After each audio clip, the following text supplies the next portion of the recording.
Ciao a tutti, andiamo oggi a vedere come si realizza la torta pasqualina, la mia versione più fedele possibile a quella tradizionale ligure, imprescindibile sulle nostre tavole il giorno di Pasqua, ma anche come porzione da picnic per il giorno di Pasquetta.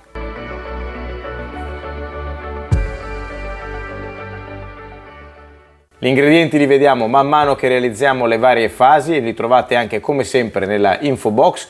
Non ci resta che andare ai procedimenti, ma prima, come sempre, sigla!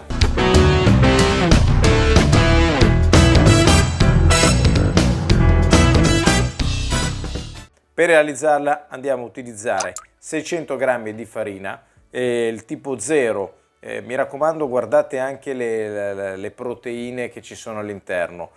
Questa qua è una farina che ha 12 grammi di proteine, esiste anche la Manitoba che ne ha 14, comunque più riuscite ad avere proteine all'interno, quindi un minimo di 12, più otterremo un impasto elastico che ci servirà poi per stenderlo in maniera più uniforme. Nient'altro che questi ingredienti vanno a formare questo impasto che è molto simile anche a quello della pasta fillo. Ecco, 180 g di acqua fredda, 18 g di olio extravergine di oliva, 3 g di sale, questo qua è quello fino, e poi, piccolo trucchetto, un cucchiaino, proprio un cucchiaino da caffè, quindi siamo intorno ai 3-4 g di aceto di vino bianco. La prima cosa che faccio è sciogliere i 3 g di sale dentro l'acqua.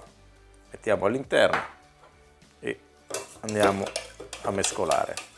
L'acqua è molto fredda, mi raccomando, questo è importante. Dopodiché creiamo una fontana all'inmezzo, qui facciamo un buco all'interno e andiamo a versarci dentro tutta l'acqua col sale. Aggiungo anche i 18 g di olio e il cucchiaino di aceto. Ora, piano piano, inizio a mescolare tutti gli ingredienti.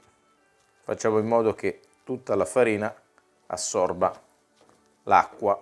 In questa prima fase l'impasto vi risulterà piuttosto appiccicoso, va bene così. Adesso a questo punto lavoriamo un po' con le mani.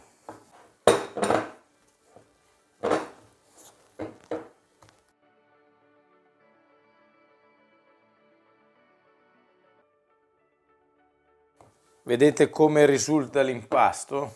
Ok? È un impasto piuttosto morbido, però asciutto. Questo va lavorato ancora un po'. Mi raccomando, tenetevi da parte sempre un po' di farina perché ogni farina ha il suo grado di assorbe i liquidi in maniera differente, quindi potrebbe essere necessario aggiungerne un pochino. L'importante è che noi adesso, quando poi andremo a lavorarlo, vedete, non si attacca da nessuna parte, abbiamo un impasto piuttosto elastico.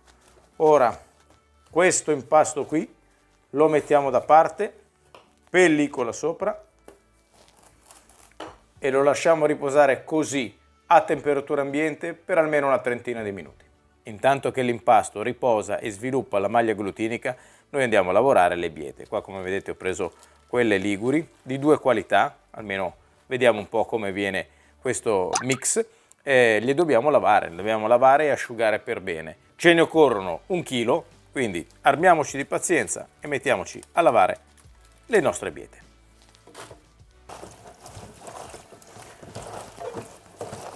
Intanto che le lavo sotto l'acqua tiro via la parte finale delle biete, questa qua non la mangiamo.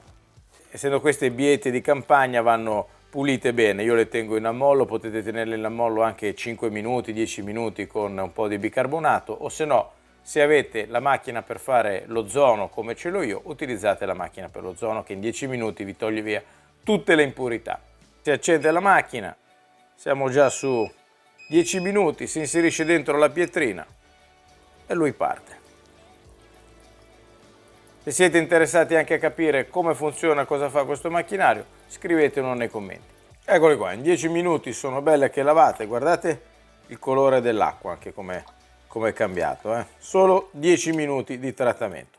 Padella ben calda sul fuoco, olio extravergine di oliva abbondante all'interno, spicchietto d'aglio schiacciato all'interno, lasciamo insaporire per bene l'olio e mettiamo un poco alla volta le biete all'interno. Dopo 5 minuti che si sono ammorbidite, aggiungiamo un po' di sale. Le biete sono pronte, adesso le scoliamo, le asciughiamo per bene e le tagliuzziamo.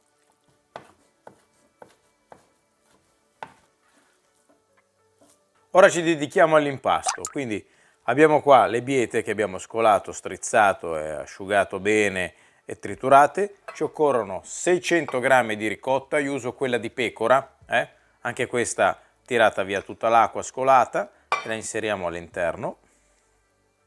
Andiamo ad amalgamare il tutto, io utilizzo una forchetta. Quando raggiungiamo questa consistenza andiamo dentro con un uovo. L'uovo ci serve per legare tutti gli ingredienti, così per avere un impasto più compatto. Vado ad aggiungere i 60-70 g di parmigiano reggiano o pecorino romano, come preferite. Io utilizzo il parmigiano reggiano. Aggiungo un pizzico di sale, sono circa 1,5 grammi.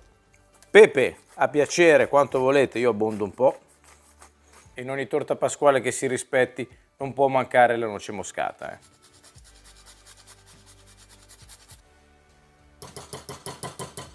Ultima mescolata e siamo pronti. Ecco, l'impasto adesso, una volta che è tutto mescolato, lo mettiamo da parte e anche questo lo facciamo riposare per una ventina di minuti, il tempo di stendere la sfoglia. Allora, farina sul piano.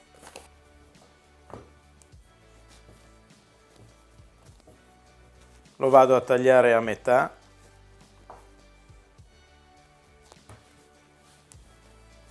Cerco di dargli una forma un po' allungata. Mi raccomando, sempre un po' di farina dappertutto per non farlo attaccare. Divido in 4 parti, così.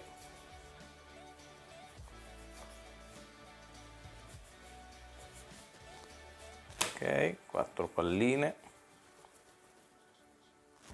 Allora, adesso iniziamo a dargli una forma rotonda. Dobbiamo ottenere 4 dischi da 30 cm l'uno all'incirca. Quindi iniziamo a dargli una forma rotonda, dopodiché col mattarello iniziamo. Vedete come risulta piuttosto elastico. Ora fate fare sempre un giro di 10 gradi all'incirca.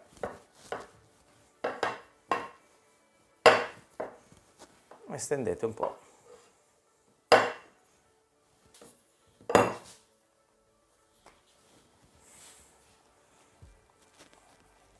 Cerchiamo di stenderla anche un po' con le mani se si riesce, se no andiamo avanti col mattarello. Dobbiamo cercare di creare una sfoglia il più sottile possibile. Vedete anche com'è piuttosto elastico l'impasto.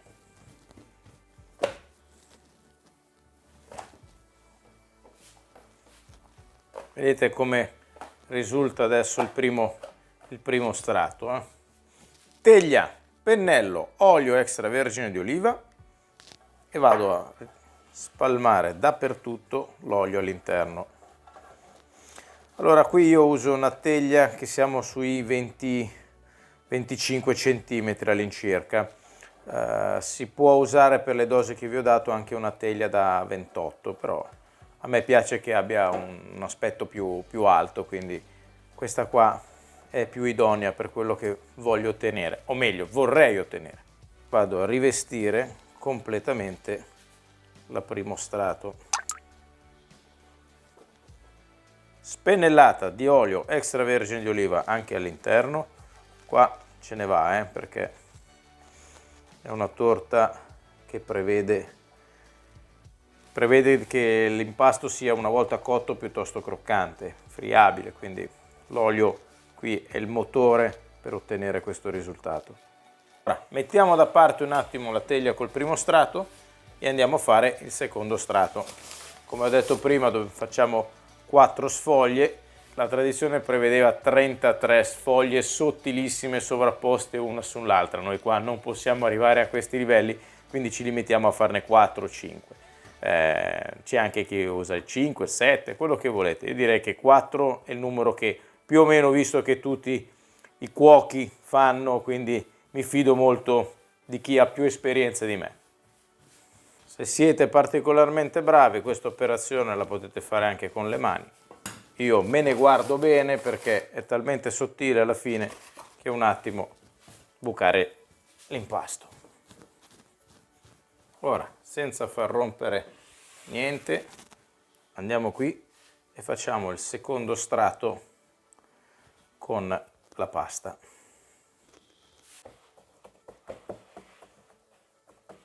Anche qui, olio extravergine d'oliva.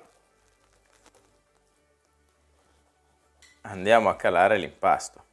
Allora, io vado di cucchiaiata, vedete che ha riposato come è rimasto compatto.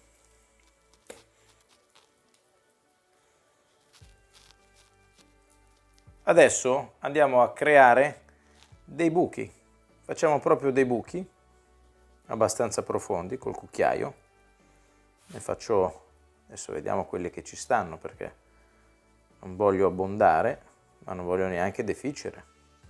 Allora 1, 2, 3, 4, 5 e ne facciamo anche uno centrale, dai.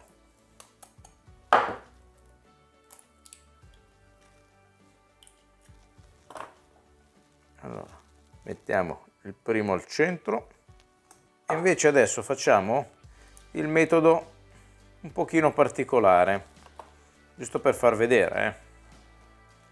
Però mettiamo il rosso qua dentro, vi faccio vedere entrambe le soluzioni. Quindi anche qua tiriamo via l'albume, via col tuorlo dentro. Questo qua invece lo voglio mettere tutto dentro, così, un po' a casuale.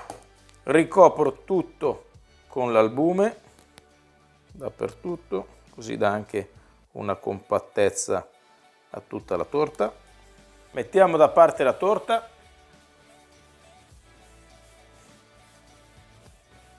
Anche questo strato è fatto. E andiamo a ricoprire la tortiera. Spennellata bene con l'olio. Sempre delicatamente perché come vedete la sfoglia è sottile, qua si è fatto un buchino, però non importa. Tanto adesso andremo a ricoprirla con il quarto ed ultimo definitivo strato di sfoglia. E anche l'ultimo strato è fatto con dovuta attenzione e cautela, senza farla rompere. Andiamo a recuperare l'ultimo strato e opla, e andiamo a chiudere. Con uno stuzzicadente e una forchetta vado a fare dei buchini. Speriamo di non beccare la parte dell'uovo, perché ormai non lo vedo più, in mezzo c'era l'uovo. Ok, così, in modo da dargli un po' di sfiato. Rimuoviamo l'eccesso della pasta. Andiamo a ricoprire, portiamo all'interno i bordini, in questa maniera. Mi aiuto qua con una forchetta per ripiegare i bordi. Allora, schiacciarli per bene. Così la torta con le 4 sfoglie e l'impasto va in forno se è statico a 170 gradi per 55 minuti, se invece avete il forno ventilato 170 gradi 50 minuti. Eccola qua la torta pasqualina, guardate che spettacolo. Siamo giunti alla prova dell'assaggio, andiamo a vedere come si presenta. Andiamo a tagliare una fetta, questa qua, speriamo di aver preso all'interno anche l'ovetto. Vado dentro con la paletta, voilà, e ci siamo. Eccola qua, che spettacolo, guardate che meraviglia, guardate con l'ovetto dentro, tutti i colori. Qui abbiamo le sfoglie, guardate, se ne vede più di una, spettacolare, morbidissima tra l'altro. Speriamo che sia anche buona, andiamo ad assaggiarla. Mi metto qui a favore di camera e vado. Allora, guardate Ve la faccio vedere bene anche qui, Guardate che spettacolo, l'ovetto, tutta la pasta, non ci resta che assaggiarla e basta, questa qui la mangiamo così, alla picnic proprio. Vado. Che buono! Questa qua per la Pasquetta è perfetta proprio.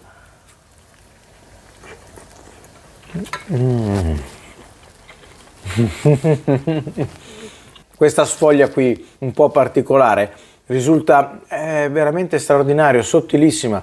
Mi ha sorpreso, pensavo di trovarla più rustica, un pochino più, invece è meglio della brisée, non della sfoglia, perché insomma la quantità del burro nella sfoglia è veramente esagerato, però è veramente buona.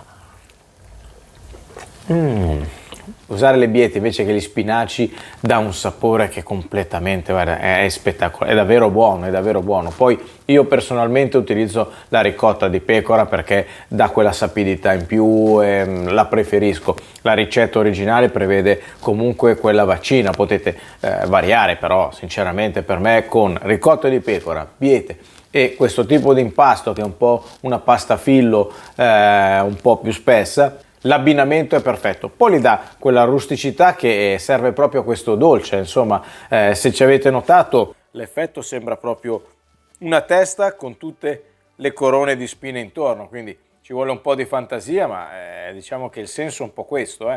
Spero che questa ricetta vi sia piaciuta, eseguitela così come ve l'ho fatta, perché altrimenti gli impasti diventano matti, vi incollate le mani e non finite più. Se così fosse, iscrivetevi al canale e scrivetemi nei commenti come la fate voi questa torta per le feste, per la Pasqua, che sono contento di potervi rispondere. Questa ricetta io ve l'ho fatta in anticipo proprio per darvi il tempo a voi di reperire gli ingredienti e di prepararla per Pasqua, quindi vi anticipo e vi faccio gli auguri di Pasqua. Vi abbraccio come sempre e vi do appuntamento alla prossima video ricetta. Ciao a tutti dal Crapapelato, ciao belle gioie, ciao!